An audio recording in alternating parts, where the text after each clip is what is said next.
Et chez Taster, donc, vous avez fait le pari de proposer aux plateformes de livraison donc, comme Deliveroo, Uber Eats, Glovo, une alternative au restaurant traditionnel. Et vous vous concentrez vous sur la cuisine avec des cuisines locales. Et vous avez donc levé, comme on dit, 9 millions d'euros pour financer votre développement. Donc ça veut dire que les investisseurs croient en votre modèle. Ouais. Et donc, en gros comment, en quoi consiste vraiment, comment ça marche? On a commencé à l'évoquer, mais quand je commande sur Deliveroo, comment je fais pour savoir que j'ai été servi par Taster? Est-ce que c'est possible déjà ou est-ce que... Alors nous, on a vraiment adopté, encore une fois, on a vraiment décidé de se concentrer sur un seul pan. Pardon. Un seul pan de la chaîne de valeur qui est vraiment la food. Donc en fait, vous avez la partie logistique, livraison, et vous avez toute la partie restaurant. Nous, on a vraiment décidé de se concentrer donc la sur cette livraison, la partie-là. logistique, c'est Deliveroo, Uber Eats, Et Glovo. eux font pas la cuisine par définition. Vous faites la Nous, cuisine. on fait la cuisine. Donc voilà, on a vraiment décidé d'être les meilleurs sur, voilà, sur ce maillon de la chaîne. Donc Et vous en avez fait, 100 cuisiniers. Hein, dans alors on votre a un peu staff. là aujourd'hui, on a 120 cuisiniers répartis à travers 3 pays. Donc on est présent à Paris, Londres, Madrid et Brighton aussi, qui est une ville dans le sud de Londres. Et nous, en fait, on a vraiment adopté des stratégies hyper digitales en fait, pour être présent et pour se faire connaître sur ces plateformes de livraison. Donc, par exemple, il y a 20-30 ans, voilà, vous aviez beaucoup de retail, de magasins, etc., qui vendaient en ligne, etc. Et effectivement, de plus en plus, on s'est aperçu qu'il y avait l'émergence de structures comme ASOS, Amazon, etc. Donc nous, on s'est rendu compte aussi qu'il y avait une tendance très forte et qu'il fallait se concentrer justement sur ce type d'opération. Donc on a vraiment décidé, nous, d'adopter des techniques complètement digitales. Donc on est présent sur Instagram, sur Facebook, etc. Et on a réussi aussi à travailler en collaboration avec les plateformes sur les algorithmes aussi dans les plateformes de livraison. Donc aujourd'hui, nous, par définition, on est complètement concentré sur l'expérience client. Donc on essaie d'avoir des ratings clients qui soient les plus élevés possibles. On a un temps de préparation qui est faible, donc aux alentours de 3-4 minutes. Ça, c'est un des paramètres, la rapidité. La rapidité, qualité évidemment, et ensuite c'est la notoriété. Donc plus vous commandez dans nos restaurants, plus on va remonter finalement dans les classements sur Deliveroo, Uber Eats, et ce qui nous permet aujourd'hui d'être en haut en fait sur toutes les plateformes. Il y a la quantité de commandes qu'on vous fait. Voilà, c'est ça. Et vos marques sur Deliveroo, Uber Eats, c'est Mission Saigon, la cuisine vietnamienne. C'est OK Kai pour voilà, c'est ça, la cuisine hawaïenne. Ouais. Et c'est Outfry pour la cuisine coréenne. Voilà, tout à fait. Alors pourquoi ces choix de menus, de cuisine? Alors déjà, moi j'étais fan de cuisine asiatique, donc c'était assez évident. En fait, encore une fois, nous on a vraiment décidé de se concentrer, d'essayer d'apporter de la diversité aussi au sein de ces plateformes. Donc en fait, pareil, de mon expérience à Deliveroo, je m'étais rendu compte que 80% des restaurants sur ces plateformes, c'est souvent des burgers, pizzas, etc. Et je me suis dit, il y a un manque de diversité. Donc je voulais vraiment essayer d'apporter des marques un petit peu différentes, pas être trop niche, mais quand même essayer d'apporter cette diversité. Et je me suis rendu compte que dans la catégorie asiatique, il y avait énormément de possibilités. C'est un type de cuisine qui voyage très très bien. Moi, c'est vrai que personnellement, j'adore la cuisine asiatique et j'ai rencontré justement un chef très traditionnel franco-vietnamien avec lequel on a commencé à élaborer les recettes.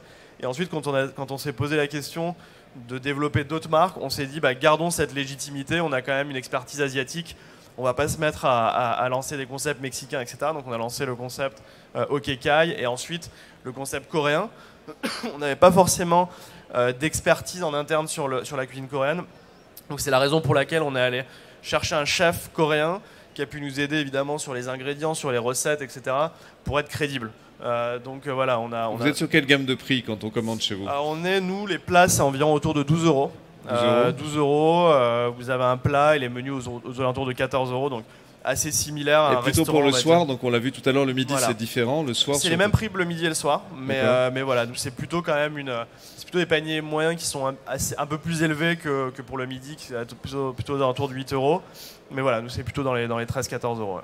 Et en gros, quand vous travaillez, vous choisissez un secteur, c'est-à-dire vous allez cibler, admettons vous êtes à Paris, vous choisissez de cibler, on va dire, un cœur au centre d'une série d'arrondissements qui ont un besoin peut-être de livraison plus fort, alors, moins de restaurants. Comment vous sélectionnez votre territoire d'implantation? Alors nous, on a vocation à être dans tous couvrir toutes les villes. Donc on a commencé, la toute première cuisine qu'on a lancée à Paris, c'était dans le 11e arrondissement, donc plutôt dans l'est de Paris. Donc en gros, comment ça se passe? Vous choisissez une cuisine qui existe? On choisit une cuisine, donc là on avait pris typiquement un restaurant qui était mal placé, qui était vacant.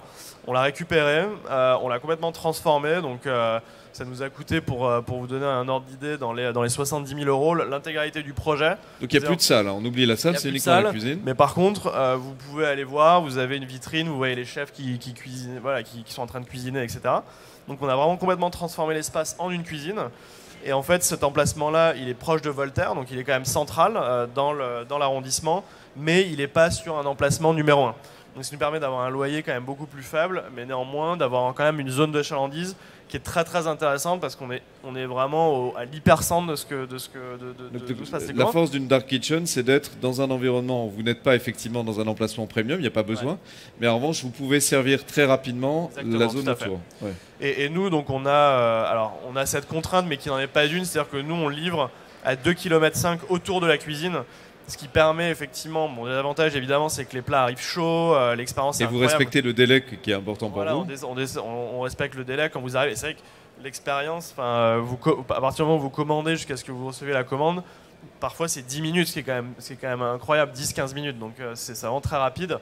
Évidemment, l'inconvénient, c'est que ça nécessite pour nous d'avoir un nombre de cuisines qui est plus important. Donc par exemple, une ville comme Paris, on a besoin d'une dizaine de sites pour couvrir l'intégralité de Paris, avec cette contrainte de zone de livraison. Donc là, vous avez 10 cuisines à Paris déjà. Alors là, on en a 6 là à Paris, donc il nous en reste encore 4 pour être capable de couvrir tout Paris, et qui sont implantés dans le 15e, on est à Commerce, on est à Barbès, on est à Porte de Champéret, donc voilà, on est dans ces zones quand même assez centrales. Combien de temps on met en place un menu sur Deliveroo ou Uber Eats? Si par exemple demain vous décidez de créer un restaurant italien, peut-être que vous aurez l'idée, combien de temps ça mettrait pour que le marketing se fasse, pour que les clients arrivent?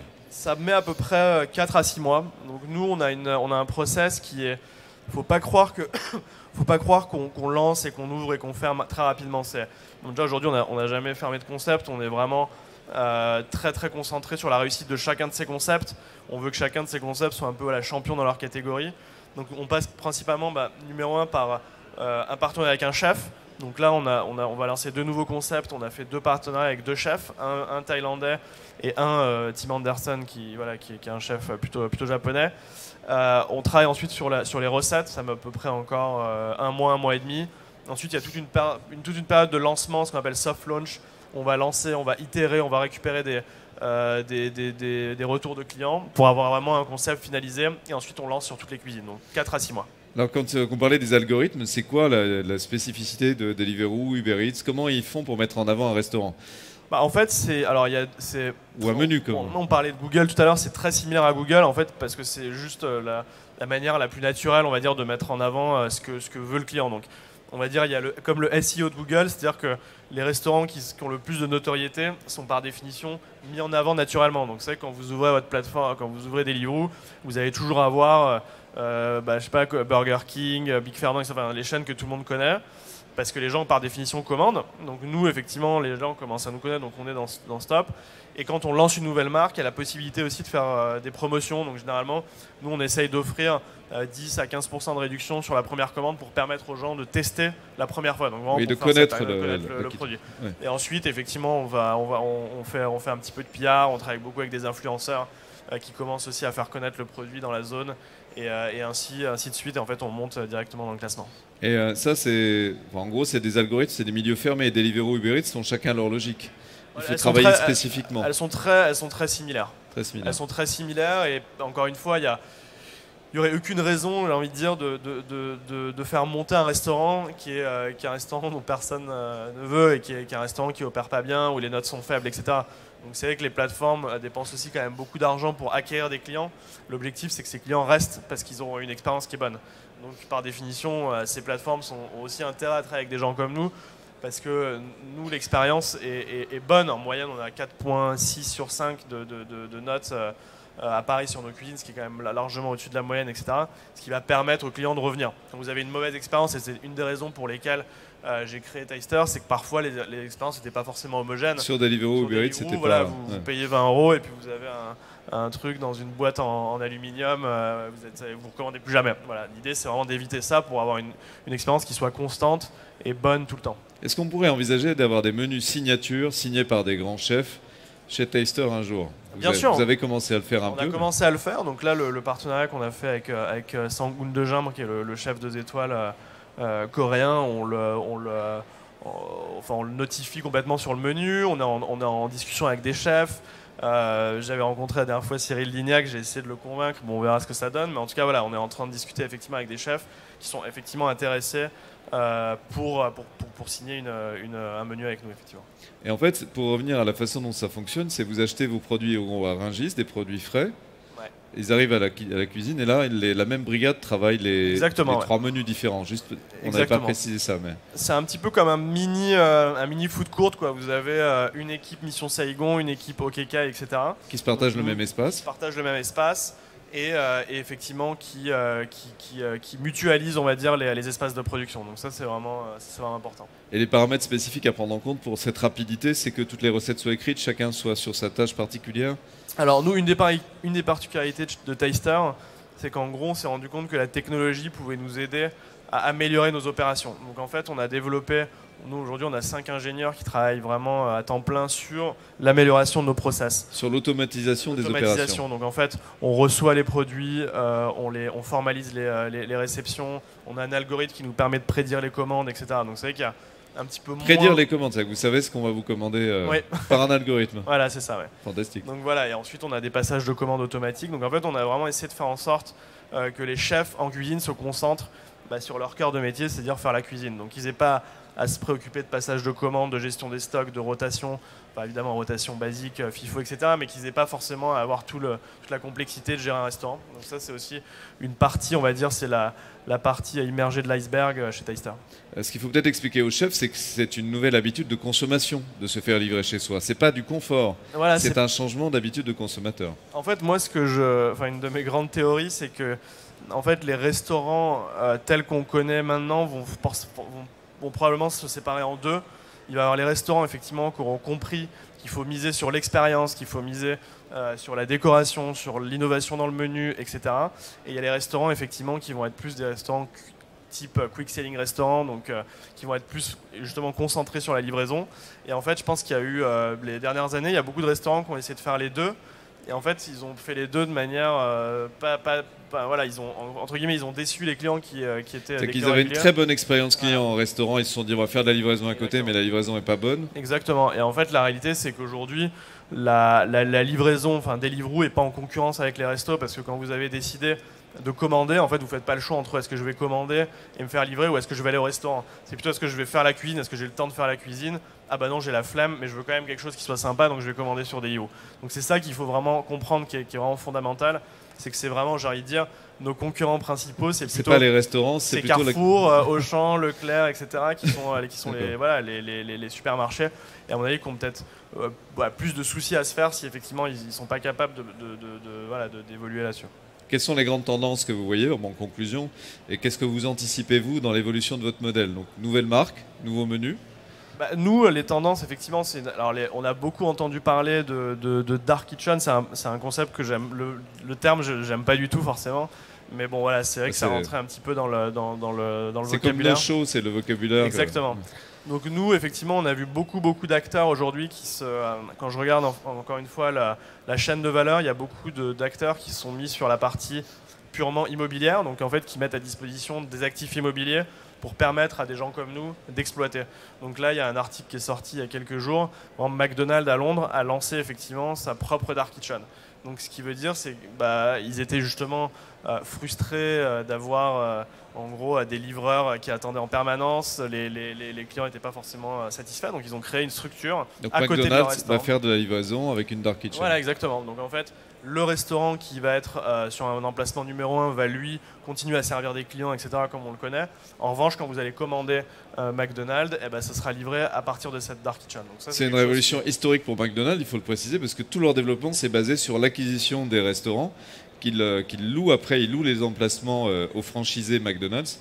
Donc leur grande fortune était une fortune Bien sûr. immobilière à la base. Bien sûr, ouais, tout à fait. Du coup, c'est un changement de modèle complet. C'est un changement de modèle complet et moi j'ai la chance de discuter avec tous les gros acteurs effectivement de la restauration rapide et tous, alors il n'y a pas forcément de crainte, mais en tout cas c'est un énorme changement, c'est peut-être un des plus gros changements qui est en train d'arriver.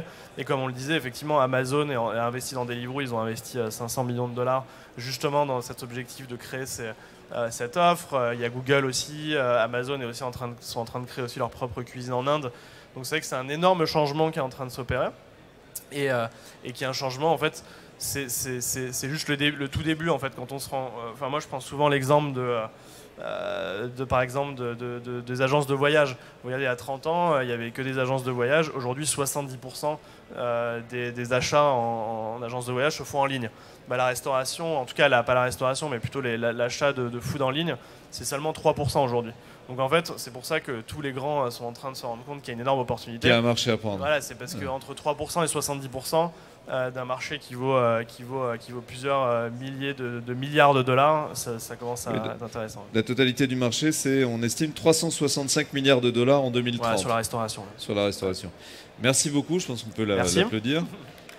Merci. Est-ce que vous avez des questions pour Anton? Est-ce qu'il y a des questions sur Taster? Pas de questions? C'est que c'était complet, c'était parfait. Merci beaucoup. Merci. Merci.